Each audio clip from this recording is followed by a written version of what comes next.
Bismillahirrahmanirrahim. Assalamualaikum warahmatullahi wabarakatuh. Innal hamdalillah nahmadu wa nasta'inu wa nastaghfiruh wa na'udzu billahi min shururi anfusina wa min sayyiati a'malina may yahdihillahu fala mudilla lahu wa may yudlil fala hadiyalah. Asyhadu an la ilaha illallah wahdahu la syarika lah wa asyhadu anna Muhammadan 'abduhu wa rasuluh. Allahumma salli wa sallim wa barik ala nabiyyina Muhammad wa ala alihi wa ashabihi wa man tabi'ahum bi ihsanin ila yaumiddin wa ba'd. Allahumma anfa'na bima 'allamtana wa 'allimna ma yanfa'una zidna ilma. Allahumma la ilma lana illa ma 'allamtana innaka antal alimul hakim. Fa rabbi shrah li sadri wa yassir li amri wa hlul 'uqdatam min lisani yafqahu qawli. Amin ya rabbal alamin. Bapak-bapak, ibu-ibu, jamaah Masjid Al-Ikhlas yang dimuliakan Allah Subhanahu wa taala. Alhamdulillah kita dipertemukan di subuh Ahad ini ya, Masya Allah. Allah izinkan kita bertemu untuk sama-sama memperoleh kebaikan dan keberkahan.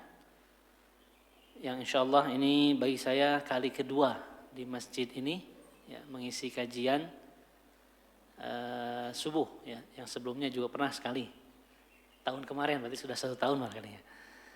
Alhamdulillah pagi ini diberi kesempatan kembali ya, insyaallah untuk tema kali ini adalah temanya tentang pendengaran, bahwa pendengaran itu adalah jalan menuju ketakwaan. Ini adalah sebuah bentuk tadabbur ya, yang kita ambil inspirasinya tentu dari Al-Quran Al-Karim yang merupakan rujukan utama kita kaum muslimin, bahwa Al-Quran adalah kalamullah al-munazzal ala Muhammad al-muta'abbad bitilawatihi bilisanin arabiyyin mubin, bahwa Al-Quran adalah firman Allah Ta'ala, kalamullah al-muta'abbad al-munazzal ala Muhammad, yang turun kepada baginda Muhammad SAW, al-muta'abbad bitilawatihi, yang menjadi ibadah bagi siapapun yang membacanya karena Allah Ta'ala, bilisanin arabiyyin mubin, dengan lisan, dengan bahasa Arab yang jelas dan nyata. Dan ini diantara definisi Al-Quran. Siapapun muslim ketika ditanya pasti yakin bahwa Al-Quran adalah firman Allah Ta'ala, turun dari zat yang menciptakan alam semesta ini. Ya, saya yakin kalau setiap muslim kalau ditanya pasti jawabannya yakin. Ya. Cuma masalah kita adalah apakah keyakinan ini juga terrealisasi, teraplikasi dalam kehidupan kita sehari-hari ataukah tidak. Nah, ini menjadi PR kita bersama. Karena Al-Quran bukan hanya untuk dibaca, bukan hanya untuk dihafal, tapi juga kita senantiasa berusaha untuk mentadaburi, memahami makna-makna ayat-ayat kandungan Al-Quran Al-Karim, kemudian berusaha untuk mengamalkannya dalam kehidupan sehari-hari. Maka itulah sejatinya Al-Quran hidup bersama kita. Ya, tidak hidup di dunia yang lain. Tidak hanya disimpan di rak-rak yang bagus, yang indah, ya, tetapi Al-Quran hadir dalam kehidupan kita, dalam kehidupan pribadi kita, dalam kehidupan rumah tangga kita, ya, dalam kehidupan bermasyarakat di kita. Maka sejatinya Al-Quran hidup bersama kita. Ya, jadi inti dari Al-Quran adalah ketika memang Al-Quran itu menjadi panduan hidup seorang mukmin, begitu.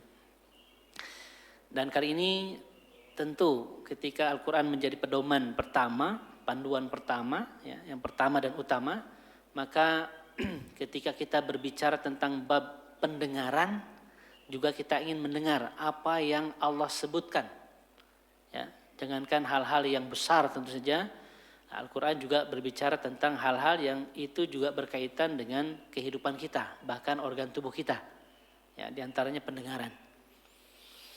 Dan kita temukan bahwa ternyata Al-Quran berbicara tentang pendengaran. Ya, ada 11 ayat ya, dalam Al-Quran yang itu berbicara tentang pendengaran. Jadi Al-Quran menyebut langsung dengan kata as-sama.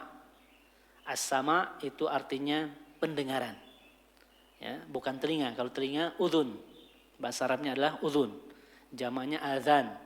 Ya, azan itu disebut juga dalam Al-Quran. Ya, kata pendengaran itu adalah fungsi dari telinga. Begitu. Dan kita lihat ketika Al-Quran menyebutkan kata pendengaran, ternyata diikuti dengan kata penglihatan.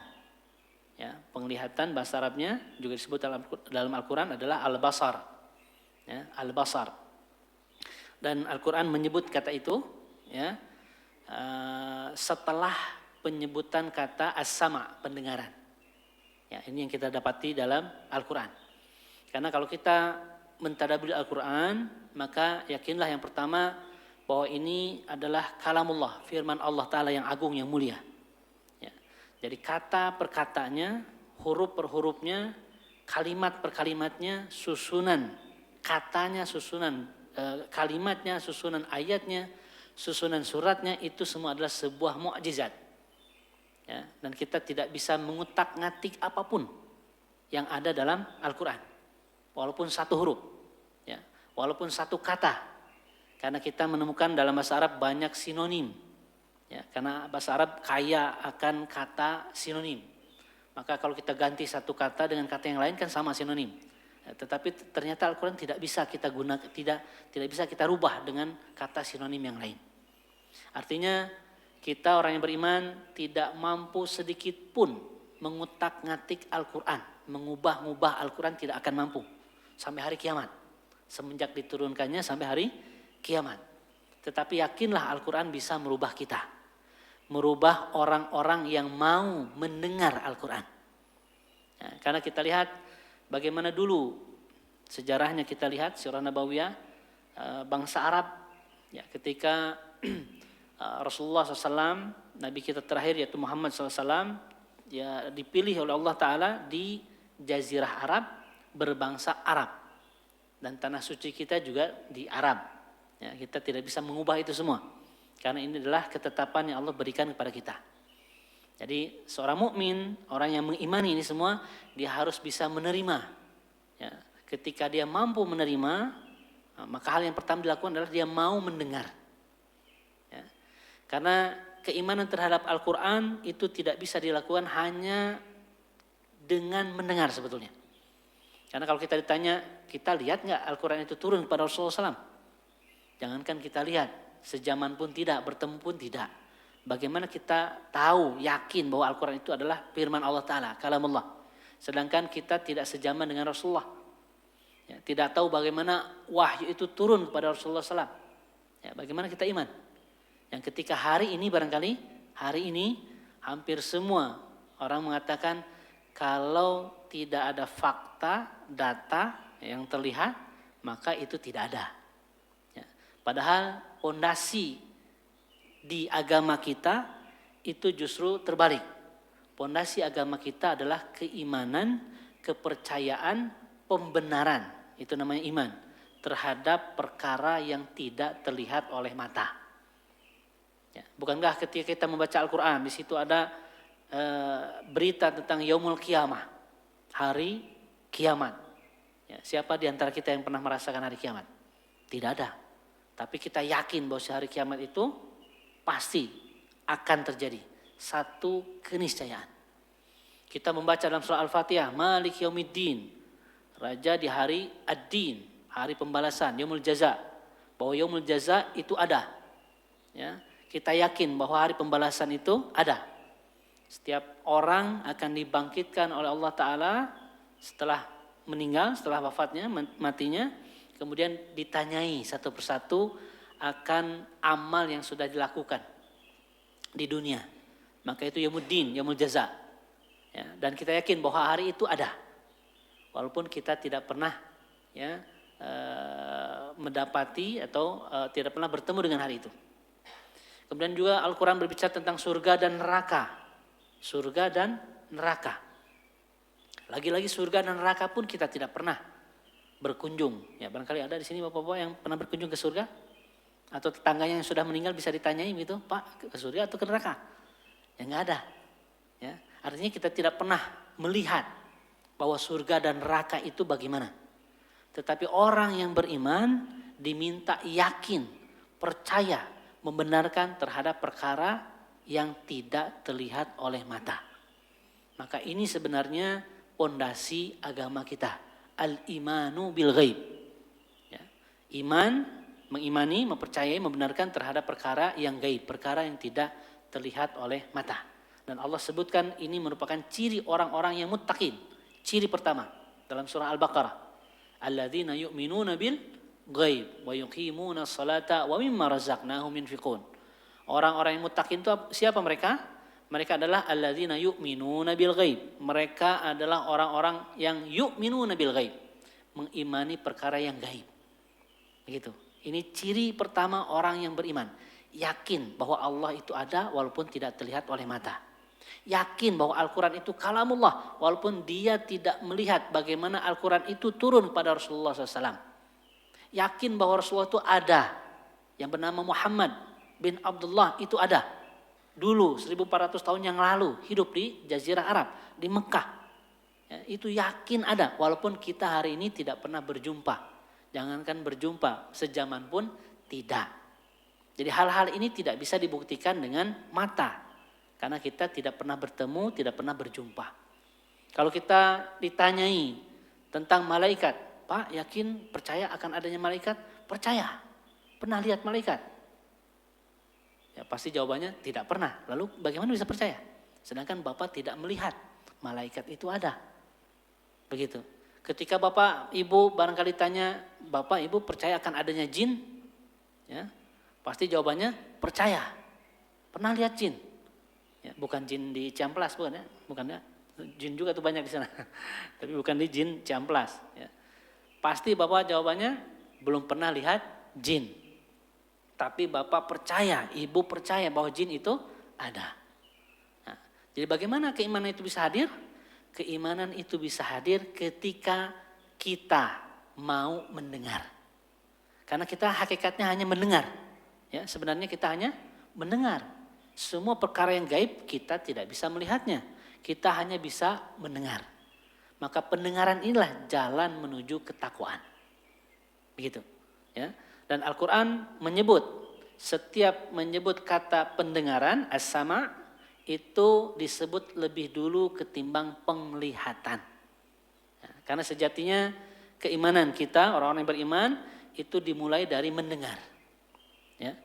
Seorang Abu Bakar As-Siddiq radhiyallahu anhu, ya, sahabat Nabi, ya, Abu Bakar yang diberi gelar As-Siddiq karena ketika Rasulullah SAW bercerita tentang Isra dan Mi'raj, ya, maka Abu Bakar adalah orang yang pertama membenarkan Isra dan Mi'rajnya Rasulullah SAW.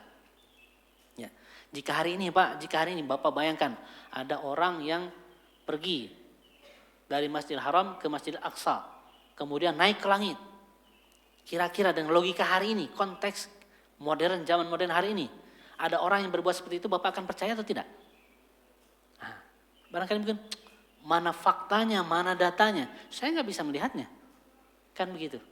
Tetapi apa yang dilakukan Abu Bakar adalah ketika ini keluar dari lisannya Muhammad, saya percaya. Nah, artinya apa yang dilakukan oleh Abu Bakar? Abu Bakar mendengar apa yang disampaikan Rasulullah Shallallahu Alaihi Wasallam, maka itulah keimanannya. Sehingga Rasulullah memberi gelar As-Siddiq. Ya. Jadi banyak hal-hal yang sebetulnya itu hanya dilakukan, keimanan itu muncul ketika dilakukan dengan pendengaran. Dan bahkan kita dapati bahwa kaum muslimin dulu, ya, kaum muslimin zaman Rasulullah SAW, para sahabat. Ketika diperintahkan untuk berperang, diperintahkan untuk ini dan itu, ya, maka yang keluar dari lisan mereka adalah sami'na wa ata'na. Jika ini perintah Allah, jika ini perintah Rasulullah, sudah sami'na wa ata'na. Kami dengar dan kami taat. Ya, tidak dianalisis dulu, ini ada manfaatnya enggak? Ini ada maslahatnya enggak? Ini aman enggak untuk kita semua? Ini mensejahterakan atau tidak? Ini baik enggak untuk kesehatan? Wah, tidak. Itu yang muncul adalah keimanannya terlebih dahulu. Logika nalarnya simpan dulu di belakang. Nah, itu bukti bagaimana generasi terbaik itu membersamai Rasulullah sallallahu alaihi wasallam. Jadi yang mereka katakan adalah sami'na wa ata'na. Kami dengar dan kami taat. Sudah, ini perintah Allah, dengar, taat. Begitu, ya. Jadi ini adalah ciri bagaimana keimanan itu begitu kokoh, begitu kuat kepada mereka. Gitu. Jadi pendengaran itu bisa menjadi jalan menuju ketakwaan.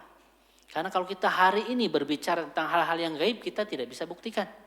Kita hanya bisa mendengar bahwa Al-Quran berbicara tentang ini, kita yakini. Rasulullah SAW berbicara tentang itu, kita yakini. Jadi hakikatnya kita hanya mendengar, Pak. Ya, kita hanya mendengar. Maka orang-orang yang mau berubah, yang mau diubah oleh Al-Quran dan oleh hadis-hadis Nabi, sunnah-sunnah Nabi SAW, itu adalah mereka orang-orang yang mau mendengar. Ya, hakikatnya mau mendengar.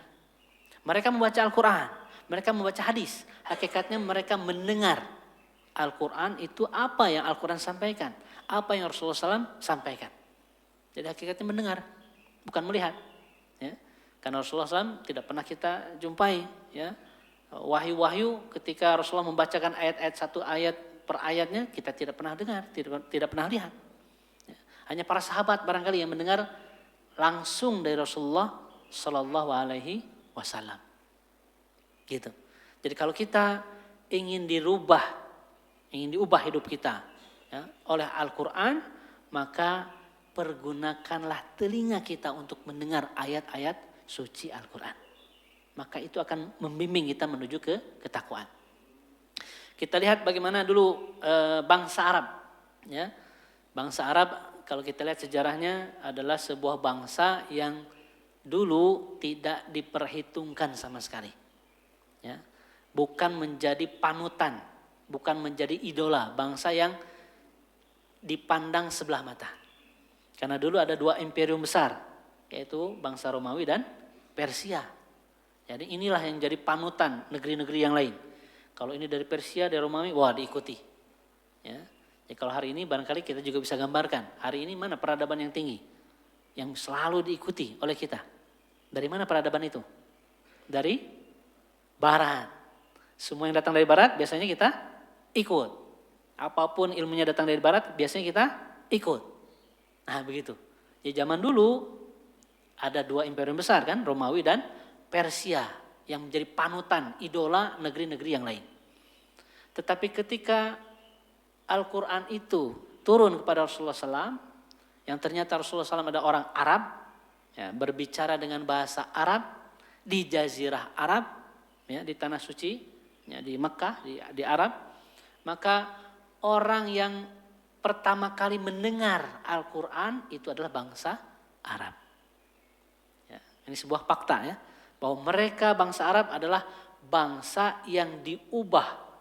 Orang-orang yang beriman pada waktu itu adalah bangsa yang diubah oleh Al-Quran dan oleh Rasulullah Sallallahu Alaihi Wasallam. Poinnya adalah ketika mereka mau mendengar apa yang disampaikan oleh Rasulullah Sallallahu Alaihi Wasallam. Ya.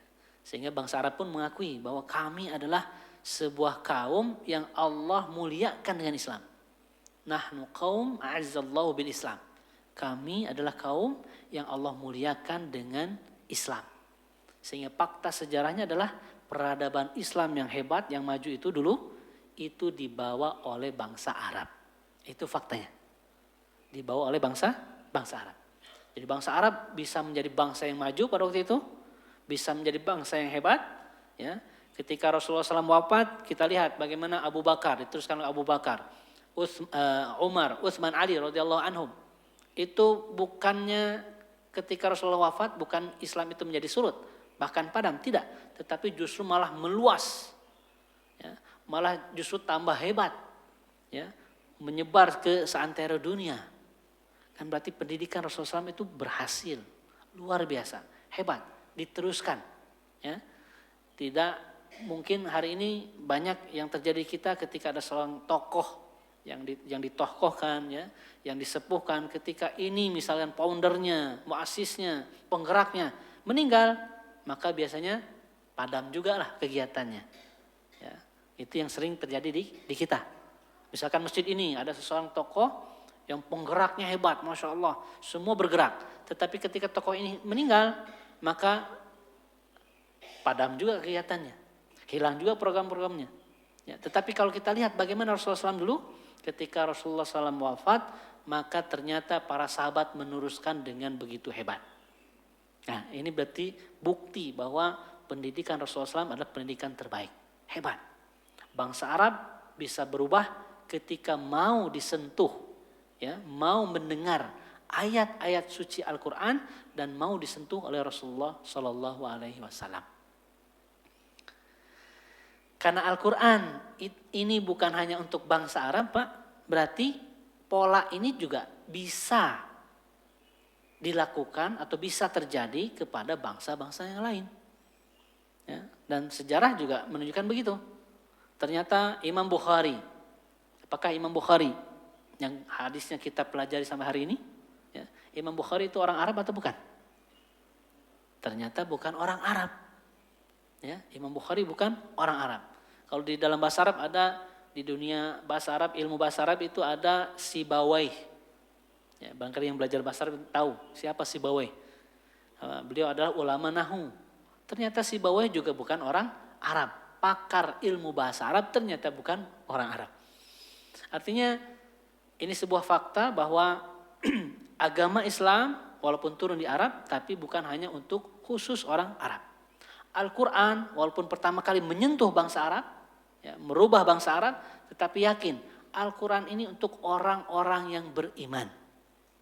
Artinya untuk kita juga sama. Kita kan menyatakan beriman.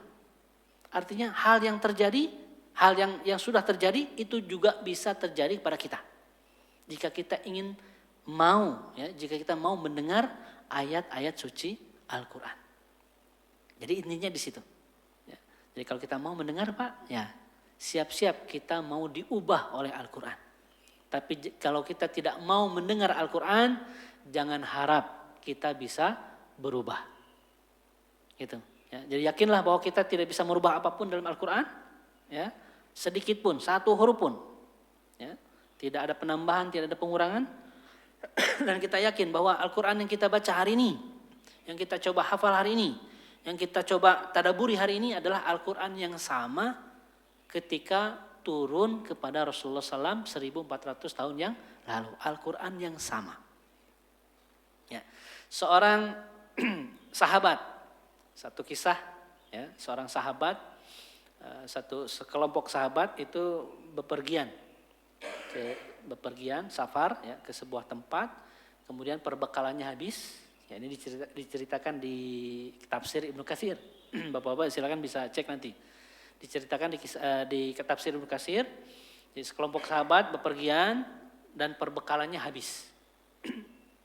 Perbekalannya habis. Kemudian singgahlah di sebuah kaum. Nah, para sahabat meminta makanan, ya, karena sedang safar, ya, meminta sedikit makanan, sedikit bantuan lah begitu.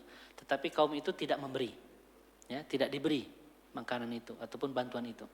Kemudian qadarullah pemimpin kaum tersebut ternyata sedang sakit dan sakitnya disengat oleh kalajengking. Maka di antara kaum itu mengatakan, siapa yang di antara kalian yang mampu mengobati pemimpin kami, maka kita akan beri bantuan, kita akan beri makanan. Maka salah seorang sahabat mengatakan, saya mampu tetapi harus ada imbalan. Karena Anda tidak memberikan kami perbekalan, ya, minta imbalan. Maka imbalannya adalah 100 ekor kambing. Ya, 100 ekor kambing. Kemudian apa yang terjadi? Salah seorang sahabat berdiri, maksudnya dia menyanggupi untuk mengobati pemimpin kaum yang tersengat kala jengking. Dibacakan Al-Fatihah, kemudian ditiupkan dan sembuh. Qadarullah, dengan izin Allah, hari itu juga sembuhlah pemimpin kaum yang sakit itu. Ya, apa yang dibaca? Surat Al-Fatihah. Itu ada dalam tafsir Ibnu Katsir. Yang dibaca adalah surat Al-Fatihah, kemudian sembuh. Akhirnya para sahabat diberi hadiah 100 ekor kambing. dan nanti pulang ke Madinah bercerita kepada Rasulullah SAW. Singkatnya begitu. Cuma yang ingin saya sampaikan adalah kira-kira Al-Fatihah yang dibaca sahabat itu adalah Al-Fatihah yang sama yang kita baca atau tidak? Sama. Tetapi kalau saya tanya barangkali, kalau Bapak sakit, teman Bapak sakit, atau kita semua, ya, teman-teman kita semua, keluarga kita sakit, kemudian kita baca Al-Fatihah Pak, kemudian ditiupkan, sembuh nggak kira-kira? Lalu Bapak sakit gigi misalkan, aduh sakit gigi, puasa, Ramadan, dari mawas gitu. Baca Al-Fatihah, kira-kira sembuh nggak Pak?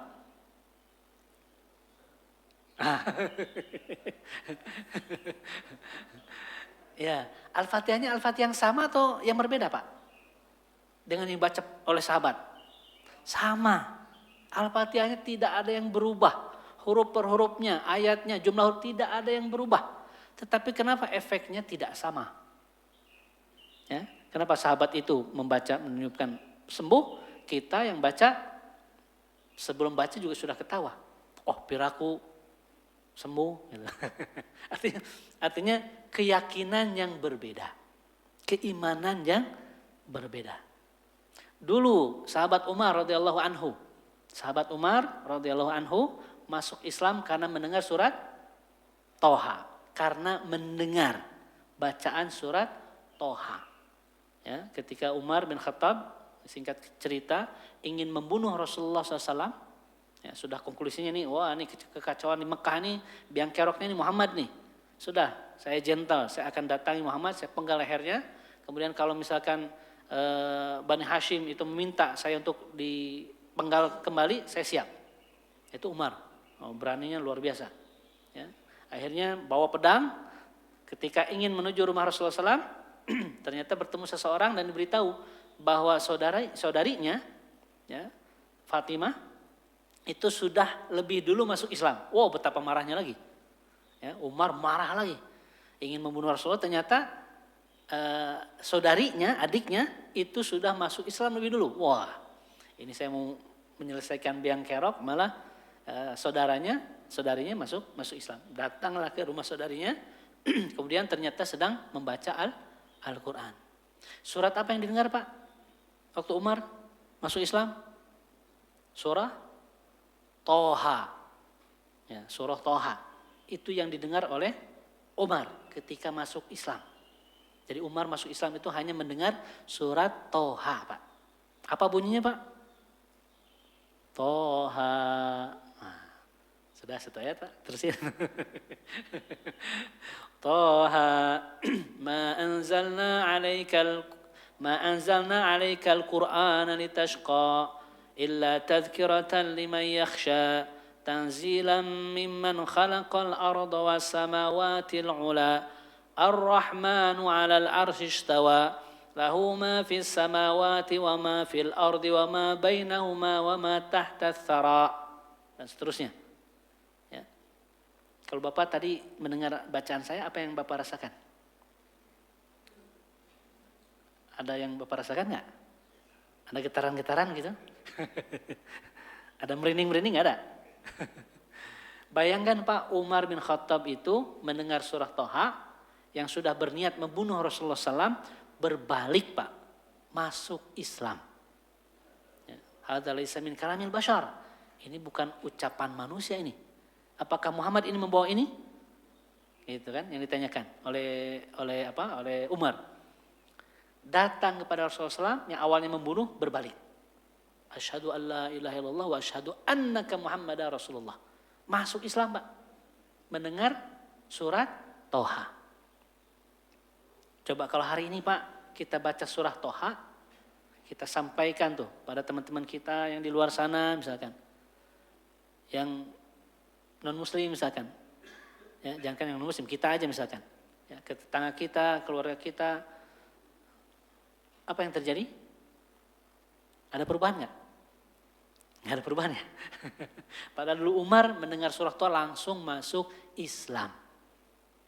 Ya, apa sebenarnya yang terjadi? Kok dulu perubahannya begitu drastis, efeknya begitu luar biasa dahsyat Al-Quran itu. Tetapi kita hari ini seolah-olah Al-Quran itu biasa-biasa saja. Jadi apa masalahnya? Padahal Al-Qur'annya sama. Kan Al-Qur'annya sama. Surat Tohanya kan sama, Pak. Nggak ada perubahan. Surat Al-Fatihah yang tadi juga sama. Yang kita baca dengan yang dulu yang Rasulullah sampaikan kepada sahabat. Kita yakini bahwa Al-Quran itu terjaga. Inna nahnu nazzalna dzikra wa inna lahu lahafizun. Ini harus jadi keyakinan kita, Pak. Bahwa Al-Quran yang kita baca hari ini adalah Al-Quran yang sama. Ketika Al-Quran itu turun pada Rasulullah SAW, didengar oleh para sahabat. Al-Qurannya sama. Sampai hari ini pun sama. Sampai hari kiamat pun sama. Ya, tidak ada perubahan sampai nanti hari kiamat. Jadi harus yakin ya, bahwa ini adalah kalamullah azim. Ini firman Allah yang begitu agung luar biasa. Efeknya dahsyat luar biasa. Sejarah sudah membuktikan. Tetapi pertanyaannya kenapa hari ini seolah-olah Al-Quran yang kita baca seperti biasa-biasa saja. Jadi masalahnya di mana, Pak? Masalahnya di Al-Quran atau di kita? Nah, masalahnya di mana? Di Al-Qur'annya atau di kitanya? Kan Al-Qur'annya sama ya? Nggak ada perubahan, nggak ada yang berubah. Kitanya yang berubah. Orang yang membacanya berubah. Berbeda, zamannya juga berubah. Tetapi Al-Qur'an tidak pernah berubah. Zaman boleh berubah, tapi Al-Qur'an tidak berubah. Orang yang membaca bisa berbeda-beda, tetapi Al-Qur'an tetap tidak beda. Jadi konklusinya adalah, berarti masalahnya kita, bukan Al-Qur'annya. PR kita bersama. Kenapa efeknya tidak sama seperti dulu? Para sahabat, dulu para tabi'in, dulu para tabi'ut tabi'in. Generasi-generasi terbaik, bahkan para ulama kita dulu. Ya, ini yang menjadi PR kita bersama. Ya.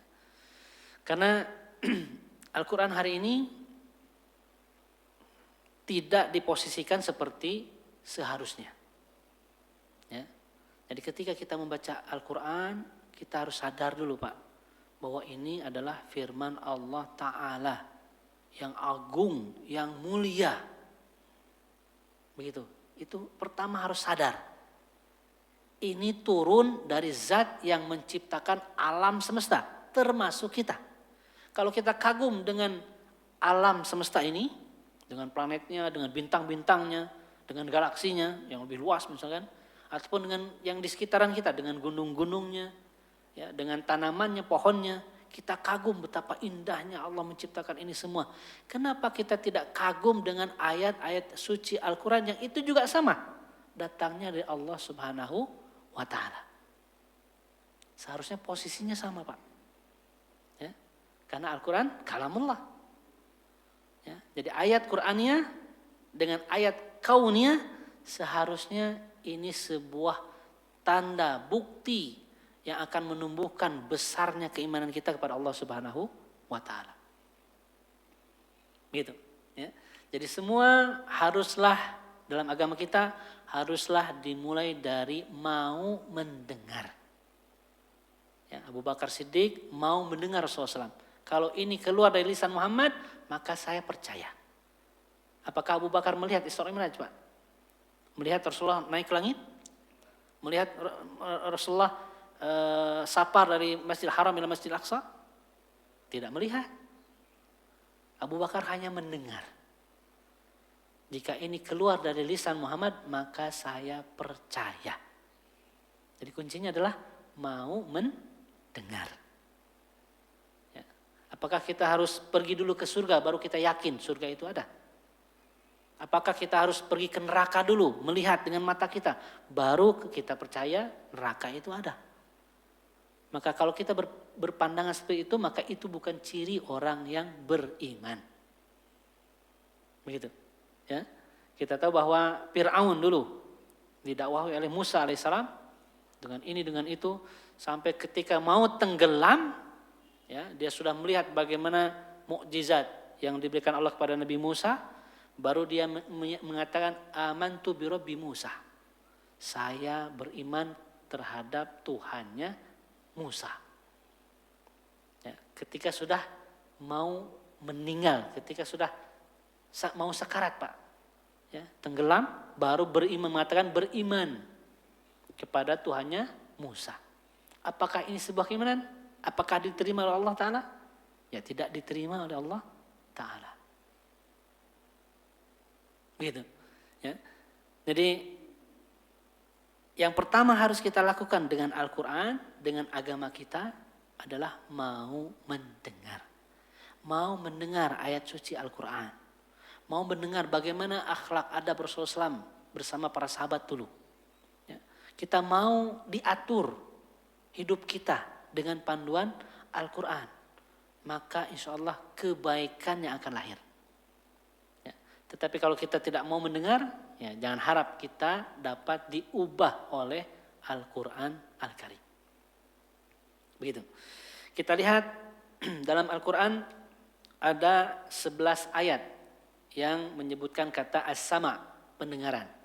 Ya, dan disebut selalu sebelum kata al-basar, penglihatan. Ya, tetapi ada perbedaan. Kalau Al-Quran menyebut as-sama, pendengaran dengan bentuk tunggal. Pendengaran itu dalam bentuk tunggal, as-sama. Dalam bahasa Arab ada bentuk jamaknya sebetulnya. Asma' namanya. Asma' itu bentuk jamak. Sedangkan bentuk tunggalnya, bentuk mufradnya adalah as-sama'. Al-Quran tidak pernah menyebut dalam bentuk jamak kata pendengaran. Ya, kita yakin bahwa dalam Al-Quran tidak ada yang kebetulan, Pak, ya. Memang Allah berkehendak seperti itu. Jadi kalau kita mengkaji mentadabbur Al-Quran, apapun huruf per hurufnya, kata per katanya, kalimatnya, yakin itu memang kehendak Allah Ta'ala. Tidak ada yang kebetulan. Begitu. Maka kita mencoba mentadabburi. Ketika Allah sebut pendengaran, Allah sebut hanya dengan bentuk mufrad, tunggal. Tidak dalam bentuk jamak. Tetapi ketika disebut dalam bentuk, kata penglihatan, ya, jadi ikuti inna sam'a, ya, wal basara wal fu'ad, inna sam'a wal absar. Itu kata penglihatan, 10 ayat disebut dalam bentuk jamak, kata penglihatan. Sedangkan 1 ayat disebut dalam bentuk tunggal, mufrad. Artinya ada yang disebut dalam bentuk tunggal dan ada yang disebut dalam bentuk jamak. Begitu. Untuk kata penglihatan, tetapi kata pendengaran tidak pernah disebut. Dan semua ayat 11 tadi itu selalu kata pendengaran lebih dulu daripada kata penglihatan. Ya, artinya kita tidak bisa mengubah. Padahal kan sama aja tuh pendengaran dan penglihatan. Sudah diubah. Innal basara was sam'a wal fu'ada misalkan. Nggak bisa, Pak. Ini sudah paten. Ya, Al-Quran tidak bisa kita ubah sedikit pun. Artinya kita bisa tadabburi. Apa hikmah ketika Allah menyebut pendengaran terlebih dahulu. Ya, ternyata hikmahnya adalah bahwa keimanan, di antara hikmahnya yang bisa kita tadabburi, bahwa keimanan itu akan muncul dari mulai mendengar. Ya, di antara ayatnya, ya, saya sebutkan ketika Allah Ta'ala mengatakan a'udzubillahi minasyaitonir rajim, qul may yarzuqukum minas sama'i wal ard amman yamlikus sam'a wal absar wa man yukhrijul hayya minal mayyit wa yukhrijul mayyita minal hayy wa man yudabbirul amr fasayaquluna Allah faqul afala tattaqun. Surah Yunus ayat 31. Katakanlah oleh kamu Muhammad, siapakah yang memberi kamu rizki dari langit dan bumi? Amman yamlikus sama, ataukah siapa yang memiliki as-sama, pendengaran, wal absar, dan penglihatan. Wa man yukhrijul hayya minal mayyit wa yukhrijul mayyit minal hayy. Dan siapakah yang mengeluarkan kehidupan dari kematian dan mengeluarkan kematian dari kehidupan. Wa man yudabbirul amr. Dan siapakah yang mengatur perkara, urusan-urusan. Fasayaquluna Allah, maka mereka akan berkata Allah. Faqul afala tattaqun, maka katakanlah kamu Muhammad, afala tattaqun, tidakkah mereka beriman dengan apa yang sudah Allah perbuat. Ya. Jadi poinnya di sini adalah kata as-sama disebut, setelah itu al-absar. As-sama pendengaran, al-absar penglihatan disebut dalam bentuk jamak.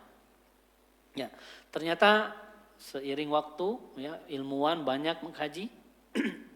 Kalau kita lihat, Al-Quran menyebutkan kata pendengaran dengan bentuk tunggal. Ternyata para ulama, para ilmuwan mengatakan bahwa pendengaran manusia itu hanya mampu menangkap satu objek pendengaran saja. Tidak mampu menangkap dalam sekali waktu berbagai objek pendengaran. Ya, itu bisa dibuktikan kalau misalkan ada orang yang sedang nonton bola, misalkan Pak ya, nonton bola fokus begitu. Tiba-tiba ada anak yang ribut, yang gandeng gitu. Nah, kan biasanya terganggu Pak, cicing atuh tong gandeng, iya, tuh Persib. Padahal sedang nonton. Yang terganggu pendengaran, karena pendengaran hanya bisa menangkap apa yang dia sedang fokus lihat. Ya, jadi kalau banyak suara nggak bisa ditangkap Pak dalam satu waktu. Dia hanya bisa fokus satu suara saja, gitu. Ya. Tapi sedangkan penglihatan itu mampu menangkap berbagai objek dalam sekali waktu. Ya, bisa depan kita, bawah kita, atas kita, kanan, kiri kita itu bisa. Dan Al-Quran menyebutkan dalam bentuk jamak. Penglihatan. Sedangkan pendengaran hanya disebut dalam bentuk tunggal. As-sama, pendengaran saja. Makanya ketika ada orang yang ingin tidur Pak, ingin tidur. Kira-kira kalau ingin tidur nyenyak, yang ditutup mana Pak? Mata atau telinga Pak? Kalau Bapak ingin tidur nyenyak, yang ditutup mata begini atau telinga? Telinga. Kenapa telinga? Kalau ribut Pak, nggak bisa tidur Pak. Ya, yang ditutup sebenarnya adalah telinga. Ya, kalau misalkan ini lampu masih nyala, ada orang bisa tidur lampu masih nyala. Ya, tapi kalau ribut, gandeng, nggak bisa. Dan itu juga yang dilakukan Allah Ta'ala ketika Ashabul Kahfi ditidurkan oleh Allah Ta'ala. Ya, ketika Ashabul Kahfi 7 orang pemuda ya, ditidurkan oleh Allah Ta'ala itu dengan menutup pendengaran mereka. Ya. Jadi kalau mau tidur bukan tutup begini Pak, pakai ini harusnya. Itu panduan Al-Quran Pak. Ya. Jadi suara itulah yang mengganggu tidur kita, karena kita tidak bisa fokus. Ya. Pendengaran kita hanya mampu menangkap satu objek pendengaran. Dan itu panduannya dari Al-Quran. Al-Quran menyebut kata pendengaran hanya dalam bentuk tunggal, mufrad. Tidak pernah disebut dalam bentuk jamak. Apakah ini kebetulan? Nah, Masya Allah. Ya. Kemudian kata pendengaran disebut lebih dulu. Tidak pernah Al-Quran menyebutkan kata pendengaran disebut setelah penglihatan. Tidak pernah. Ya. Berarti ini pun tidak ada yang kebetulan. Apa hikmahnya? Kita tadabburi. Ya, ternyata itulah. Ya, ketika Allah menyebut satu ayat kata penglihatan disebut dalam bentuk tunggal. Ya, jadi ketika Allah menyebutkan inna sam'a wal basara wal fuada kullu ulaika kana anhu mas'ula. Ya, Allah sebut bahwa as-sama sesungguhnya pendengaran, wal basara dan penglihatan, wal fuada dan hati. Kullu ulaika kana anhu mas'ula. Semua itu akan dimintai pertanggungjawabannya. Dalam surah Isra ayat 36. Nah, cuma ayat ini saja yang menyebutkan kata penglihatan disebut dalam bentuk tunggal. Biasanya dalam bentuk jamak absar, tapi yang ini disebut dalam bentuk tunggal. Ternyata apa? Setelah basar, penglihatan, Allah sebut dengan kata al-fu'adah. Fu'ad itu apa artinya? Hati. Ya, dalam bahasa Arab, hati itu ada fu'ad, ada qalb. Qalbun. Ya, qalbun illa man ata biqalbin illa man atallaha biqalbin salim. Qalbun itu artinya hati. Fu'adun juga artinya hati. Nah, ini banyaknya sinonim ya dalam bahasa Arab ya. Tetapi Allah menyebut dalam surah Al-Isra ketika menyebut inna sam'a wal basara wal fu'ada, bukan wal qalba. Nah, apa efeknya? Apa konsekuensinya? Ya, ternyata bahwa fu'ad itu ketetapan yang muncul dari hati itu haruslah melalui proses pendengaran terlebih dahulu, kemudian penglihatan, baru masuk ke hati. Gitu. Jadi ada keimanan yang itu muncul ya Keimanan yang muncul itu melalui pendengaran terlebih dahulu, kemudian penglihatan, masuk ke hati. Ya, Bapak mendengar seseorang berbicara begini, bahwa Rasulullah SAW berkata begini, bahwa ayat Al-Quran berkata begini. Oh, kemudian Bapak meneliti, menganalisis. Oh, ternyata benar ini. Secara aspek ini benar, secara aspek ini benar. Semuanya benar, tidak ada yang salah. Masya Allah, luar biasa. Tumbuh keimanan. Itu fuad. Yang muncul dari fuad seseorang. Ya, karena prosesnya dari pendengaran, penglihatan, kemudian masuk ke fuad. Ya. Tetapi ketika Allah berbicara tentang keimanan yang Allah berikan hidayah langsung kepada hati seorang mukmin, Allah mengatakan dengan kata qalbun. Hati, qalbun itu juga hati. Wa man yu'min billah yahdi qalbahu. Barang siapa yang beriman kepada Allah, Allah akan berikan hidayah, Allah akan berikan petunjuk kepada qalbahu. Hatinya, bukan fuadahu. Bukan fuadnya, tapi qalbahu, qalbunya. Dengan kata lain bahwa qalbu itu adalah satu organ, satu bahagian yang hanya Allah yang pegang. Begitu. Jadi hidayah itu memang hanya Allah yang beri. Ya. Hidayah itu hanya Allah yang beri. Tetapi nanti ketika hidayah ini sudah ada, sudah muncul, kita merawat keimanan, kita ingin mengokohkan keimanan, itu bisa melalui proses tadi as-sama, al-basar, baru al-fuad.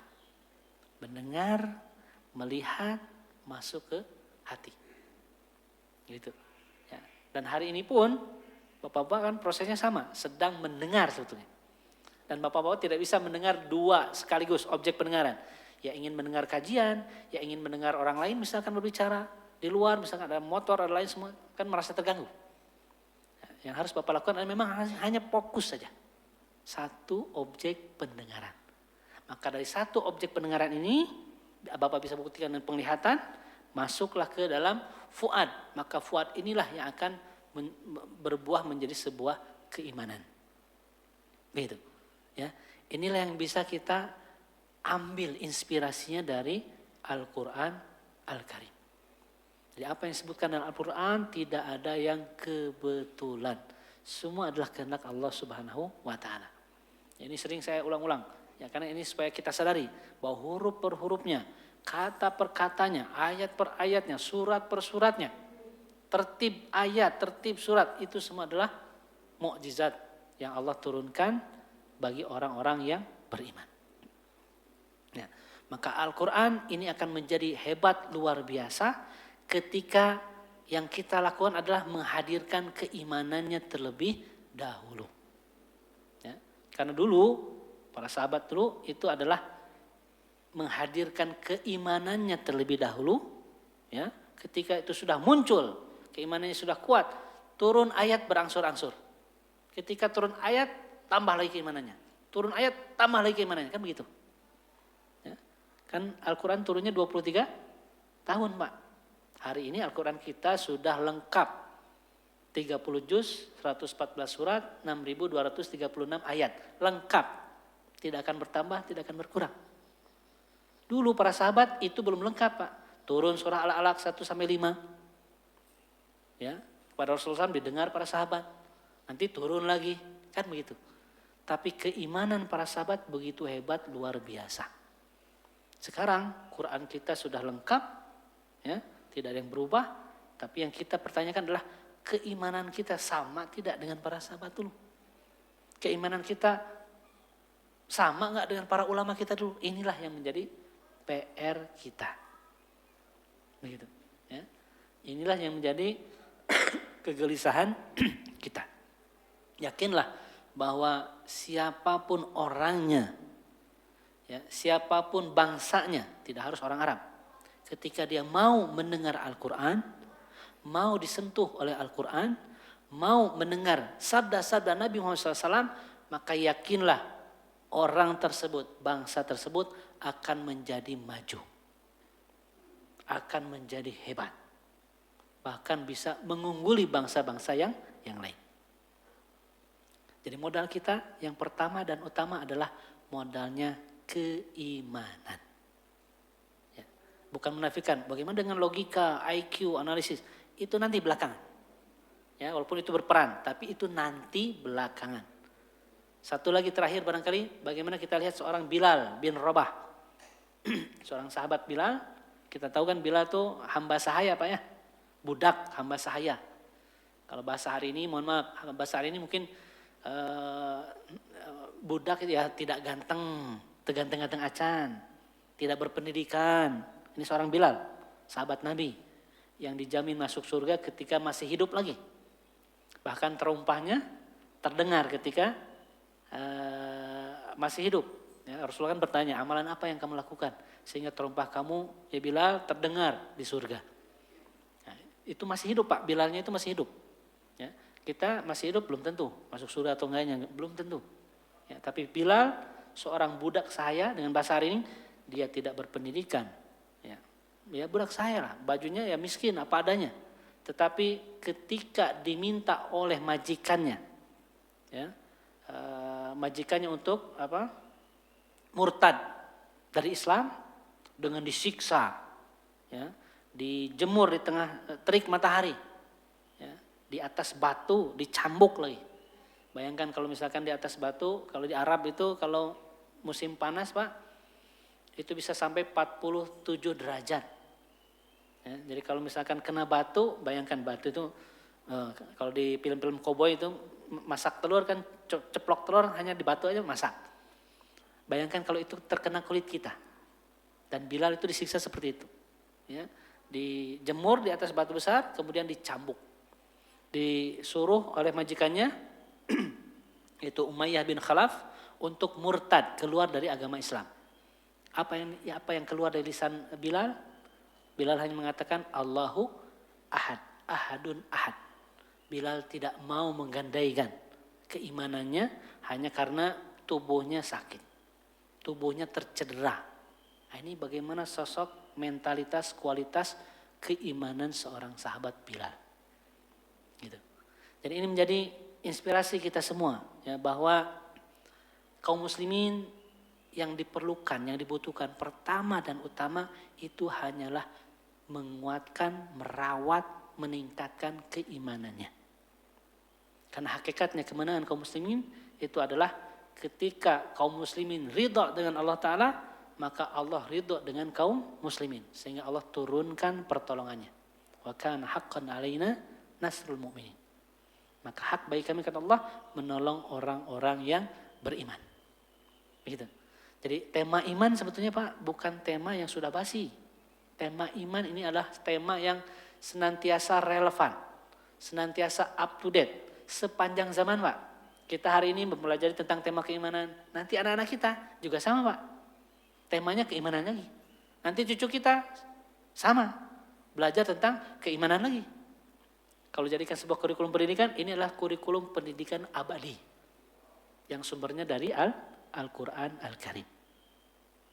Jadi intinya, ya, kita jika ingin dirubah, mau diubah oleh Al-Quran, maka kita harus mau mendengar ayat-ayat suci Al-Quran Al-Karim. Itu saja barangkali Pak. Sampai jam berapa? Sampai jam 10 ya? Ya. Cukup ya? Ya Alhamdulillah. Barangkali khawatir nanti terlalu lama ya. Oh ya silakan. Barakallahu fikum. Silakan jika ada yang ingin ditanyakan sebelum saya tutup barangkali. Mangga silakan. Tafadhol.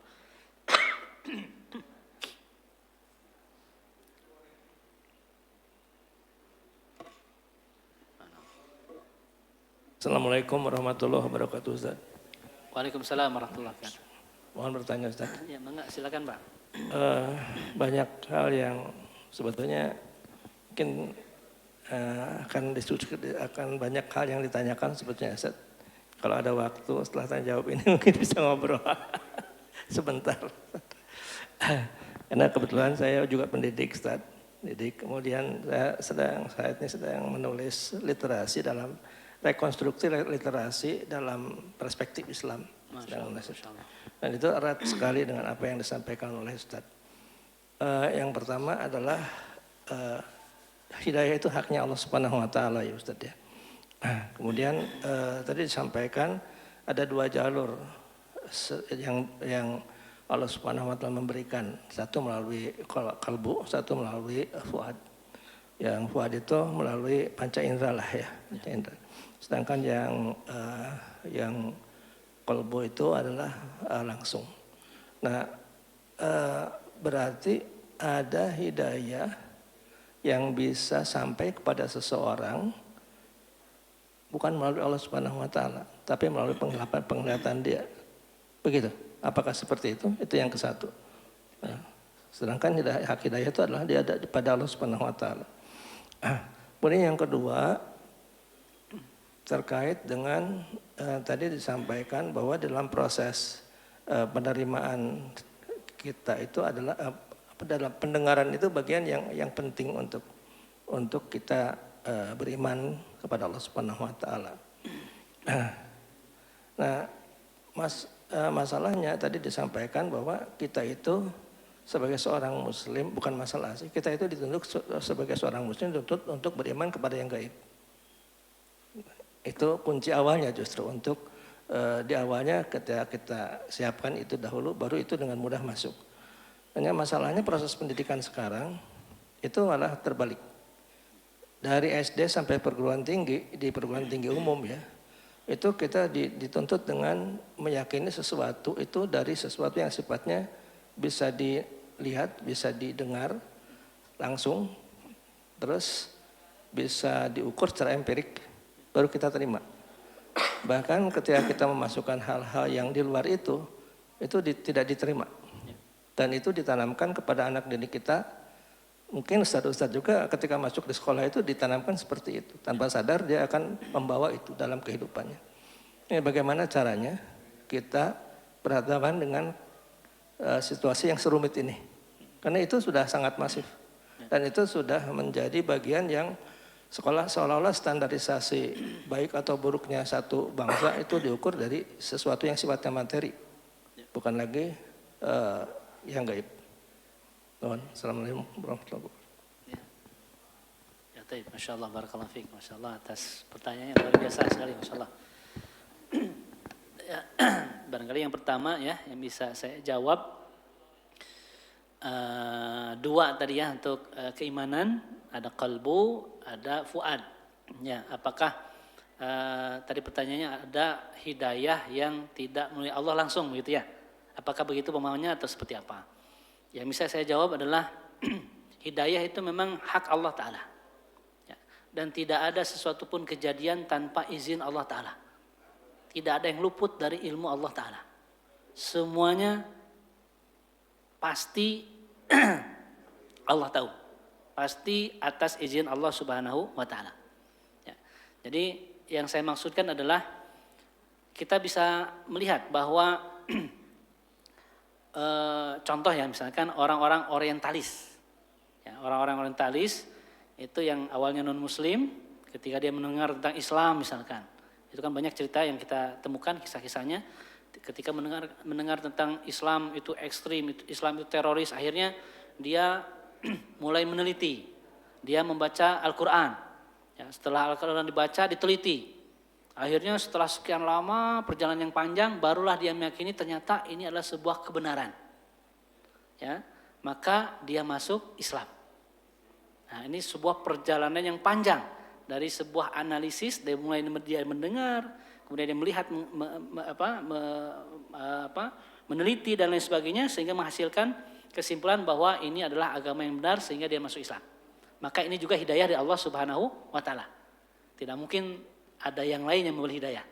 Ini juga adalah hidayah dari Allah Subhanahu wa Ta'ala. Walaupun sababiahnya, asbabnya itu melalui proses yang barangkali cukup panjang. Ya. Tetapi ada juga orang yang kita temukan itu bisa berubah dalam semalam, Pak. Ya, dan itu banyak, ulama-ulama kita dulu juga banyak, seperti Malik bin Dinar misalkan. Ya, ulama-ulama kita dulu yang asalnya ahli maksiat ya, mohon maaf, ahli maksiat, kemudian dalam semalam berubah menjadi seorang ahli ibadah, ahli ta'ah. Itu juga kita temukan banyak dalam semalam. Ya, dalam semalam. Jadi kalau dalam istilah Al-Hikam itu ada ijtiba, ada hidayah. Ya, ada hidayah itu dengan istighfar, ada istiba itu memang Allah yang memberikan hidayah langsung. Jadi ada hamba yang mendekat kepada Allah, ada yang Allah yang mendekat kepada hamba. Gitu. Jadi dua ini sebetulnya jalur dua ini semuanya tentu atas hidayah Allah Subhanahu wa taala. Gitu. Tidak ada yang terlepas dari hidayah Allah Subhanahu wa taala. Jadi prosesnya saja yang berbeda-beda. Gitu. Itu yang bisa saya jawab, Pak, gitu. Itu yang pertama. Jadi insyaallah hidayah itu hak Allah, ada yang Allah berikan langsung, ya. Dalam semalam itu berubah. Ada banyaklah ya kita temukan di artis-artis juga, Pak, ya. Kita juga temukan banyak artis-artis itu yang bisa berubah dalam hitungan sekejap mata. Hatinya tersentuh, berubah langsung. Ya, tidak perlu melalui proses yang begitu panjang seperti umumnya para orientalis barat, ya. Itu panjang, meneliti dulu begini sampailah masuk kesimpulan dan masuk Islam. Nah, ini pun juga sebuah proses hidayah dan semua hidayah itu datangnya dari Allah Subhanahu wa taala. Kemudian yang kedua adalah tentang tema pendidikan tadi, Pak, ya. Ya, inilah yang menjadi kegelisahan kita semua sebetulnya. Kegelisahan kami, ya, bahwa hari ini pendidikan kalau kita merujuk inspirasinya dari Al-Quran Al-Karim dan bagaimana dulu sirah nabawiyah, ya, sejarah bagaimana para sahabat belajar tentang keimanan, ya, bahwa keimanan itu memang harus hadir terlebih dahulu, ya. Dan keimanan itu jelas tidak bisa dilihat, dibuktikan dengan fakta ataupun data. Karena dia harus didengar terlebih dahulu sehingga munculnya sebuah keimanan. Gitu. Dan sekarang dari jenjang SD sampai kuliah kan begitu, Pak, ya. Yang diajarkan begitu. Tadi juga saya sudah singgung. Nah, inilah yang menjadi kegelisahan kita. Kenapa kita tidak seperti dulu generasi para sahabat, tabi'in, tabi'ut tabi'in? Karena memang ada pola yang mohon maaf salah yang kita praktekkan. Ya. Dulu para sahabat adalah mengimani terlebih dahulu Al-Quran Al-Karim. Walaupun Al-Quran belum turun sempurna. Ini pola. Bagaimana mereka mempelajari Al-Quran. Kan Al-Quran turun berangsur-angsur. Sedikit-sedikit sesuai dengan peristiwa yang terjadi. Turun, para sahabat dengar. Ya. Kalau di fase Mekah, ayat-ayatnya pendek-pendek, Pak. Di fase Mekah itu ayatnya pendek-pendek, berulang-ulang dan temanya tentang keimanan, tentang akidah. Tidak ada tema tentang atau hampir semua tidak ada yang berkaitan dengan tema pembebanan syariat. Itu tema di fase Mekah. Jadi ini juga bisa kita turunkan kalau ini jadi sebuah pendidikan. Oh, ternyata Allah turunkan itu yang pendek-pendek dulu. Kemudian tema tema yang pertama adalah tentang penguatan akidah, keimanan. Baru nanti di fase Madinah, maka tema yang turun, ya, itu berkaitan dengan pembebanan syariat.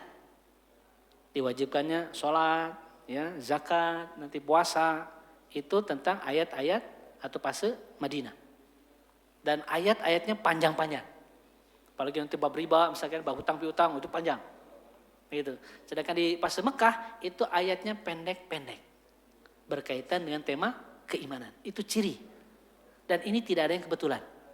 Jadi kalau kita merenungkan ini semua, ini juga bisa menjadi tema pendidikan. Ketika orang belajar, orang yang awam, belum pertama kali belajar sama sekali, maka jangan dikasih yang berat-berat, yang panjang-panjang, jangan. Kasih yang pendek-pendek. Ya, berkaitan dengan pola penguatan akidah, penguatan keyakinan, motivasi, ini yang harus ditekankan terus. Ya, kemudian itu diulang-ulang. Nah, ini kan ayat Makkiyah. Ya, sedangkan ayat Madaniyah itu nanti sudah mulai panjang, berkaitan dengan beban, harus sholat, harus puasa. Wah, itu kan beban. Kalau tanpa keimanan, kaum muslimin tidak akan mampu. Puasa Ramadan kalau tanpa keimanan tidak akan mampu. Yang membuat mereka mampu adalah hanya keimanan saja. Mereka berdiri taraweh, berdiri qiyamul lail, tadarus, tilawah, itu yang mendorong itu semuanya keimanan. Kalau dipikir dengan logika dan akal, buat apa? Ya, apa untungnya?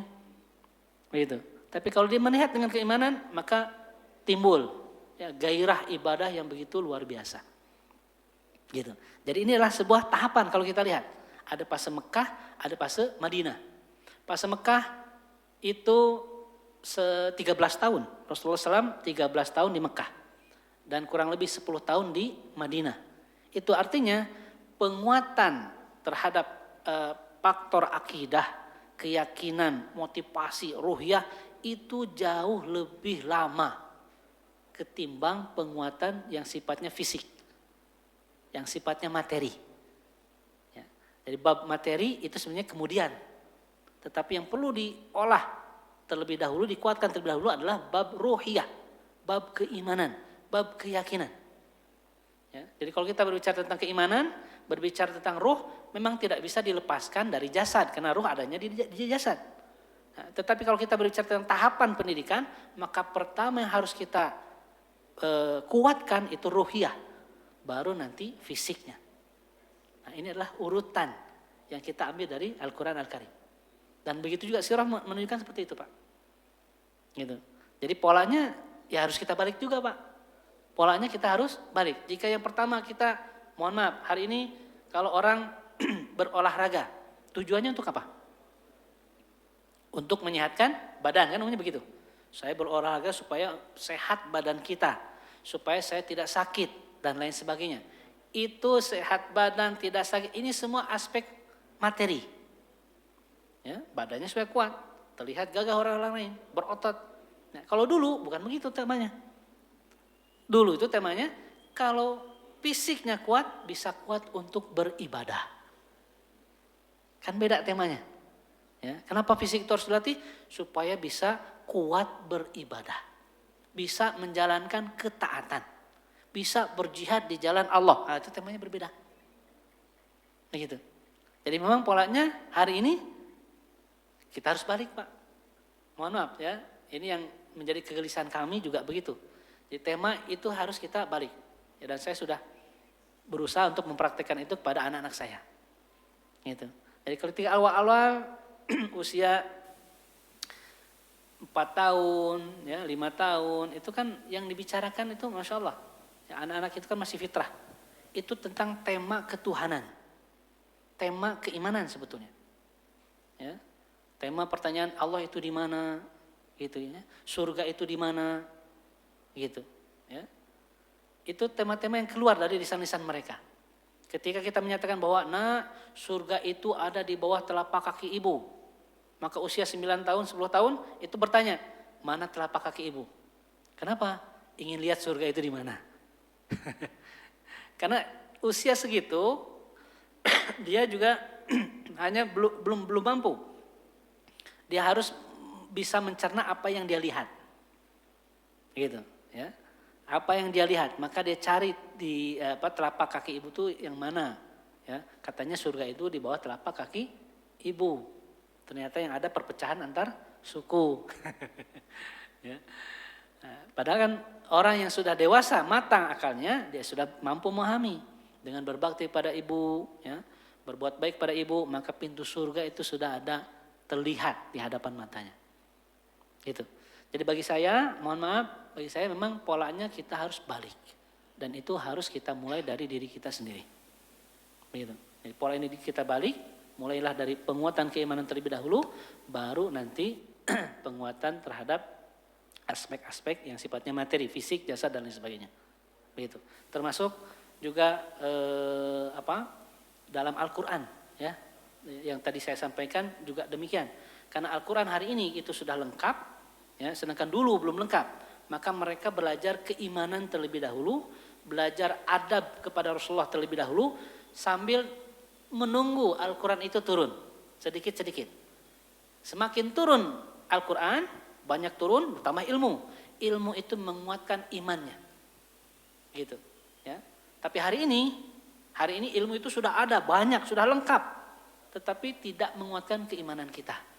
Maka ada pola yang barangkali tidak sesuai. Yang seharusnya dulu adalah ditumbuhkan keimanan terlebih dahulu, sehingga ketika membaca Al-Quran yakin betul.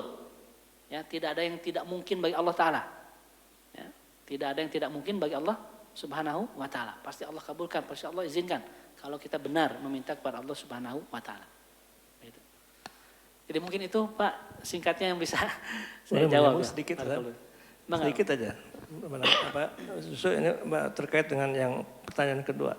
Seringkali kita berhadapan dengan keadaan kita itu berhadapan dengan orang Islam yang sudah dewasa. Ketika kita di SMA, di kampus gitu ya, itu orang-orang pendidikan andragogi seperti apa yang pas gitu ya untuk mereka. Padahal mereka itu landasannya ya seperti tadi. Bahkan di sistem yang mereka ikuti itu berlangsung itu. Kita sepertinya orang asing yang masuk di situ kemudian memberitahu ini gimana caranya. Fakta itu real. Tentu Islam ada jawabannya. Jadi tidak hanya oke diklah dari kecil, tapi kita in reality kita berhadapan dengan case yang kita berhadapan dengan kondisi gimana nih masyarakat kita yang sudah terbentuk dengan pola yang seperti itu, masa Islam nggak bisa masuk sih? Pasti ada solusinya gitu. Betul. Ya. Ya, jadi untuk memangkas generasi itu tadi Pak ya, kalau memangkas generasi. Kalau dengan realitas kita hari ini, ya memang kita sudah dibenturkan dengan realitas antara idealis ya konsep kita yang kita pegang dengan realitas, maka itu akan berbenturan. Ketika berbenturan ya kita harus mencari suatu hal yang bijak tentu saja. Ya, kita tahu misalkan bahwa bagi kaum muslimin, bagi muslimat hijab itu wajib. Ya, tetapi kita keluar banyak yang tidak berhijab. Ya, itu kan realitas. Sedangkan keyakinan kita itu wajib, harus ditutup aurat itu. Nah, itu kan benturan dengan realitas kita. Gitu. Apa solusinya? Ya, termasuk juga pendidikan. Ya. Yang bisa kita lakukan adalah ya pertama tentu saja mengedukasi, memberikan ilmu, pemahaman yang ini mudah-mudahan memberikan cara pandang yang berbeda. Gitu. Itu yang bisa saya sampaikan. Ya. Jadi diantaranya adalah yang pertama, sebagaimana Rasulullah SAW lakukan adalah bab ilmu terlebih dahulu. Ya, semua harus diedukasi, semua harus diilmui, sehingga mudah-mudahan dengan ilmu itu bisa merubah cara pandang. Ya, untuk orang-orang yang sudah matang cara berpikirnya. Ya, tapi untuk anak-anak itu ya memang kita yang mengarahkan. Ya, anak-anak kita yang usianya masih di bawah 5 tahun, ya, di bawah 10 tahun sebelum balik, itu kita yang mengarahkan mereka. Dan bukan mereka yang mengarahkan kita, begitu. Itulah barangkali Pak yang bisa saya jawab. Mohon maaf ya jika lancang berbicara, mohon dimaafkan. Itu saja yang bisa saya sampaikan dan yang saya pahami. Mohon maaf jika ada kekeliruan dan kesalahan yang saya sampaikan, itu murni dari saya pribadi. Ya mohon dimaafkan dan mudah-mudahan ada manfaat dan gunanya apa yang sudah kita kaji bersama. Dan mudah-mudahan Allah memberikan taufik dan hidayahnya kepada kita semua sehingga kita mampu menjadi sosok manusia yang jauh lebih baik lagi. Itu saja barangkali yang bisa saya sampaikan. Rabbana taqabbal minna innaka antas samiul alim wa tub alaina innaka antat tawwabur rahim bi rahmatika ya arhamar rahimin. Aqulu qouli hadza wa astaghfirullah li wa lakum. Wassalamu alaikum warahmatullahi wabarakatuh.